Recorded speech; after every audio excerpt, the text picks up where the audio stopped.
24 years. So I think once you get your black belt, when you're in the level of a black belt, man, you have been in the journey for a long time. So you can sense these kind of things. You can sense if the guy is walking in the gym and he wants to challenge you. And you can sense if the guy is coming with a good vibe and just want to, you know, visiting your gym. Yeah, I understand. So I come there with open heart, man. I was so chill. I was like smiling. I was relaxed. I wasn't like, you know, going crazy, like staring at him or anything like that, you know. So he should have a little bit of a better he should have better understanding. Better understanding. Better reading what's going and on. I understand the fake thing, but man, I noticed if the guy's a fake black belt like this.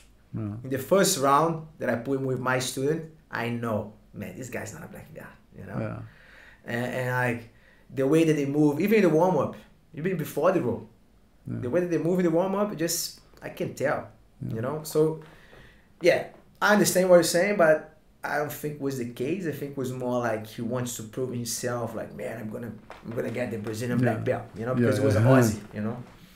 And it felt great, man, because that was good, because I felt like almost like, fuck, man, I come all the way from Brazil. You know, I never had this experience back then in Brazil, you know. And I arrived in Australia, the first gym that I visit, that's the way that they're gonna welcome me. All right, now I know how the things work here, you know, like, and just like, it's just my whole, it's the ancestors, you know, my whole family tree. I just say, I cannot leave this thing like finish like this. I need to do something about that, you know.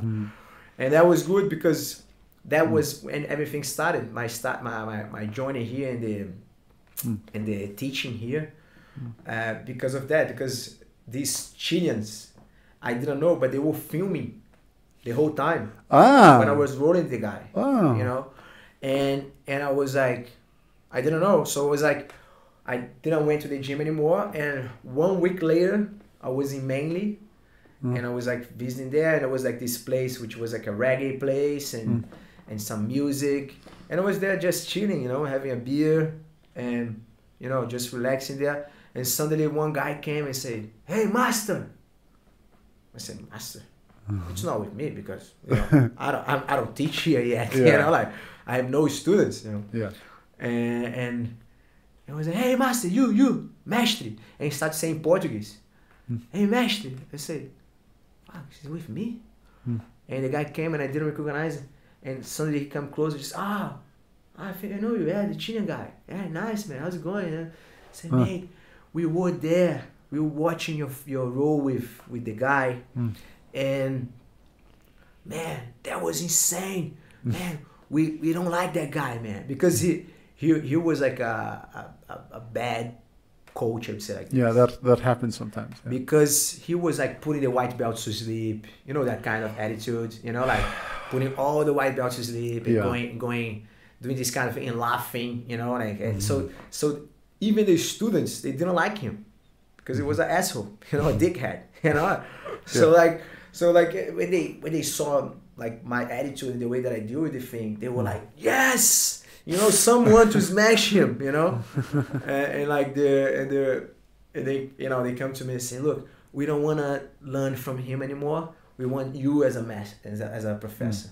And I was like, yeah, man, that's fine, but I don't have a gym, so what we're gonna do? And it was like, man, we have a living room and we put the mats, because it was like 4 Chileans living together, right? And they put like the living room was just mats. Oh. So that was my first jiu-jitsu gym, if you can call it gym, you know. And that was a good start. Yeah, it was the first place. Okay. And like from there, the Chileans start to talk to the other friends, because the Chilean community is very connected. So more Chileans start to come, more South American people start coming. And at some point, just like, all right, I think I have enough students to start to find a place. Yeah. And you start looking for places, you know, like and getting into teach. So we were like moving around and just like, you know, going to the gyms and until like we get where we are now, you know. To the Bonda Junction old one? Yeah. No, there was another one before that, right? Yeah, before that was like living room of the Chilean guys. Yeah. After that, we went to 8 Limbs, which was like a Muay Thai gym. And they have like availability from 8 p.m.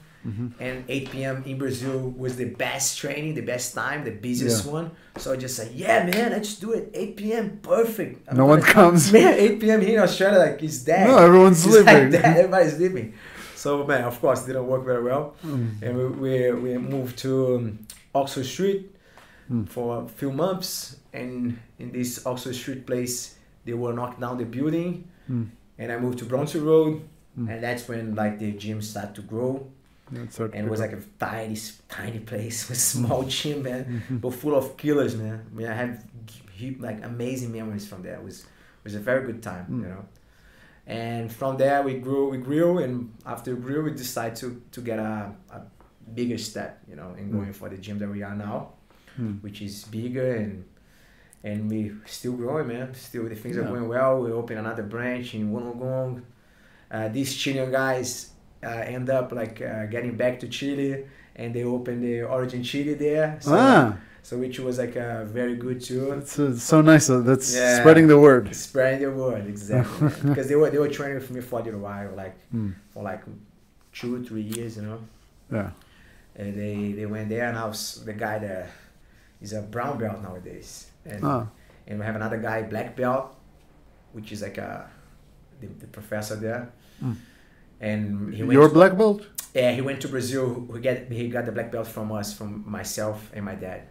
We did like the exam with him. We tested him a little bit, and he ended up getting the black belt. So now we have Origin Santiago as well. So we're getting our fingerprint. Yeah, you get branches all over. Yeah, exactly.